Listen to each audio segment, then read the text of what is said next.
since the so-called ceasefire, we haven't talked that much about, what's going on in Palestine. And there was a massive moment this week where No Other Land won Best Documentary at the Oscars, standing O from a lot of people.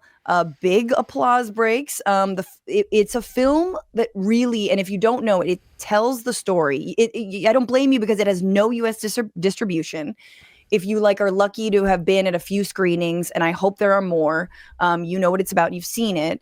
But it's about the town in the West Bank called Masafer Yatta, and it documents over 5 years what happens to many towns in the West Bank, which is the encroachment of the Israeli military, the settler encroachment, the violence, the displacement, on and on. The filmmakers are two Palestinians, Basel, Adra, and Hamdan Balal, and two Israelis, Yuval, Abraham, and Rachel Zor.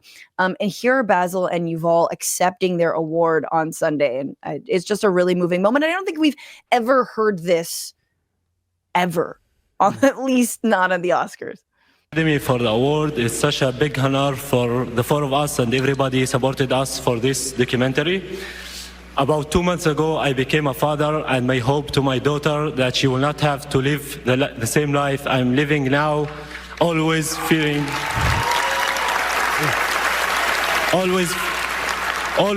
settlers' violence, home demolitions, and forest spill displacements. Home demolitions, forcible displacement, and I just love that they applauded him at his line about his father, his daughter, excuse me. That my community, Masafer Yatta, is living and facing every day under the Israeli occupation.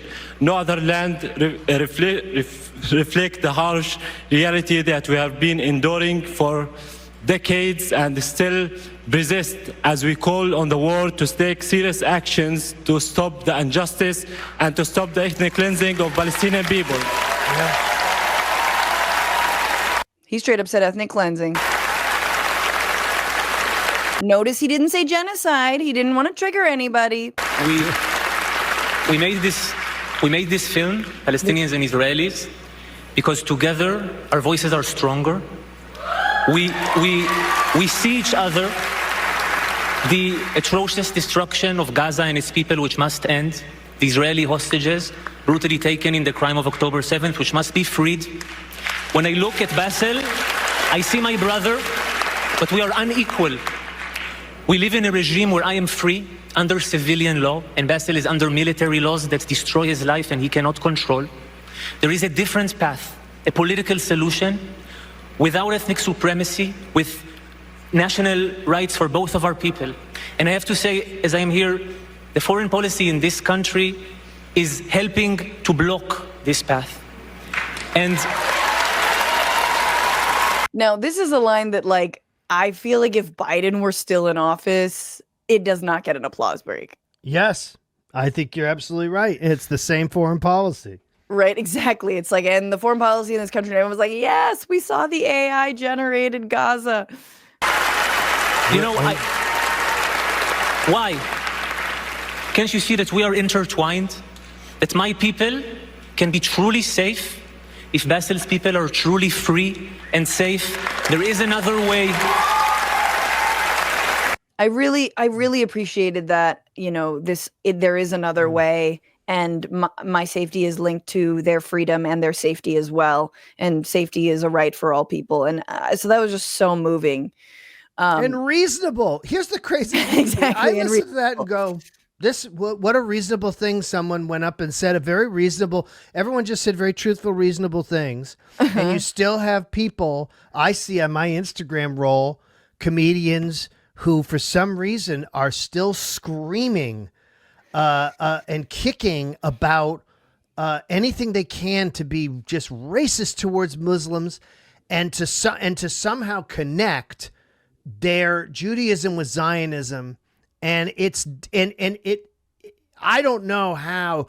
I guess you jumped on this bandwagon too fast, and then you realized, oh my God, I'm associating with some of the worst hate that, and the same tactics the Nazis deployed against our very own people. And you can't get out of that Gordian knot now. So you're just doubling and tripling down.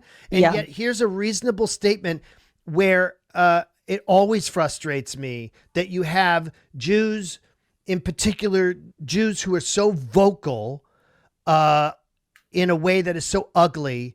And there are so many of us, including myself, who want nothing to do with it, want nothing to do with the sick, twisted views of people who are willing to support such a violent government. It's despicable. Yeah. So I'm very glad that it was spoken, and it's not anti-Semitic. What I said is not anti-Semitic. That is such a lie.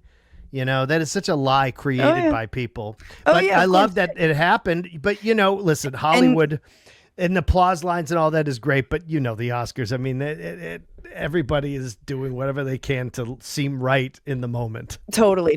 Is it okay now? But speaking of that violence and speaking of the West Bank, it is really, it's really gotten awful in the last, even since the ceasefire was announced.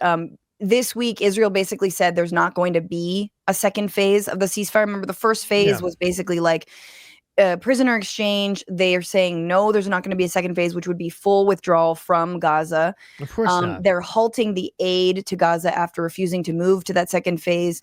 It was supposed to lead to the lasting end of the war. Instead, Israel's called for extending the first stage of the deal to release more Israeli captives without committing to a permanent ceasefire proposal Hamas rejected.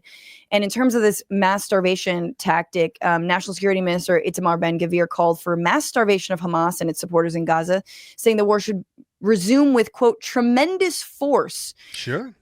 To make that happen, Gaza must endure hell, and hell also means bombing all the aid depots that Hamas holds. In other words, the aid they just straight up let in.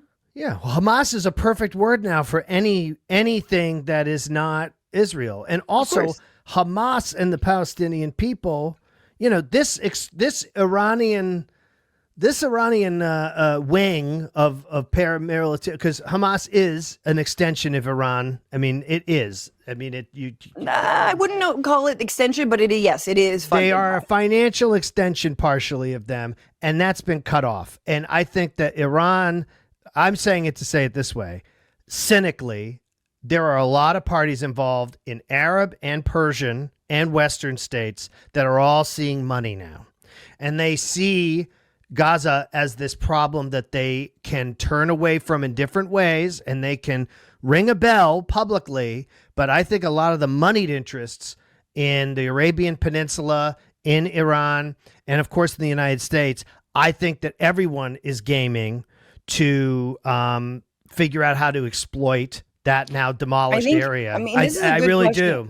I sort of disagree, because I feel like Trump's been so ham-fisted in it that a lot of countries that sort of in name only were supporting Palestinians are now being forced to be like, ooh, we don't want to like do bilateral negotiations with Israel and cut the Palestinian people out, because they're also facing backlash in their own countries as well.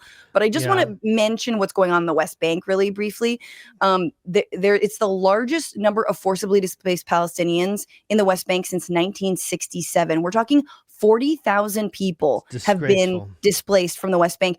This is a photo of Netanyahu with a bunch of military, generals, whomever, in the home of a Palestinian family in Tulkarm. And he was sitting there. He posted a picture of himself. This is according to Diana Butu of Zeteo. Posted himself sitting in the seated in the house of a Palestinian family. On the wall, they put up an Israeli flag. And as they took over the house, Netanyahu's army generals casually sat on their living room furniture and made themselves at home in a place that is not their home, a place that they were not invited to, and which they don't belong. And here's another image of women. This is just from this February, fleeing their homes. Again, a bulldozer. I know it looks like a bulldozer, but it's sort of a burned out wall looms behind them. It might be a bulldozer. I cannot see, but it is like terrifying. And this is on top of the fact that Israel is dropping leaflets telling Palestinians of the West Bank they, quote, have no future in Palestine. And they are dropping them as a pretense, again, for this massive ethnic cleansing that is happening. Biggest displacement since 1967. I want to just very quickly just make sure it's clear that I am concerned that the Palestinians are going to get abandoned by everyone. Right, absolutely. And that's what I'm saying, is that cynically, I believe people see either dollar signs or they see opportunity for resources, or Sure. position with a feckless American government. Sure. And I think people preserve themselves and they look at this situation the way that Armenians are abandoned internationally by almost everybody. And so this is not a gleeful take on the idea that, they got theirs. It is very, very sad because I don't see a version where this. Well, the funds have dried up. Like Iran's funds have definitely dried up. And in part because of. Right, exactly. Because of the Trump administration as well. So it's. Yes. But yeah, that image of Netanyahu sitting there, it's like he might as well be putting on lingerie and all the other things that the IDF has been doing in Gaza and it's raiding. A sickness. It's just terrifying. What's going on, Frantifa? If you haven't already, subscribe to this channel right now. Hit that button. And also, you can become a patron and support the show every single week. Get access to bonus episodes and exclusive merchandise. Patreon.com/Bitchuation Room. Do it.